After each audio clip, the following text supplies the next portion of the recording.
भगवत गीता यथारूप अध्याय 9 परम गुहा ज्ञान श्लोका 9.15 ज्ञान यज्ञेन चाप्यन् यजन्तो माम उपासते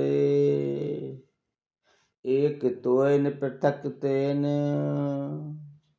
बहुधा विश्वतो मुखम। भावार्थ, अन्य लोग जो ज्ञान के अनुशीलन द्वारा यज्ञ में लगे रहते हैं वे भगवान की पूजा उनके अधय रूप में, विविध रूपों में तथा विश्व रूप में करते हैं। तात्पर्य, ये श्लोक पिछले श्लोकों का सारांश है। भगवान अर्जुन को बताते हैं कि जो विशुद्ध कृष्ण भावना अमृत में लगे रहते हैं और कृष्ण के अतिरिक्त अन्य किसी को नहीं जानते, वे महात्मा कहलाते हैं। तो भी कुछ लोग ऐसे भी होते हैं जो वास्तव में महात्मा पद को प्राप्त नहीं होते, किंतु वे भी विभिन्न प्रकार से कृष्ण की पूजा करते हैं। इनमें से कुछ का वर्णन आर्त, अर्थार्थी, ज्ञानी तथा जिज्ञासु के रूप में किया जा चुका है, किंतु फिर भी कुछ ऐसे भी लोग होते हैं जो इनसे भी निम्न होते हैं।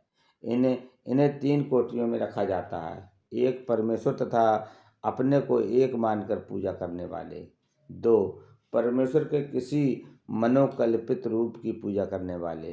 तथा 3, भगवान के विश्व रूप की पूजा करने वाले।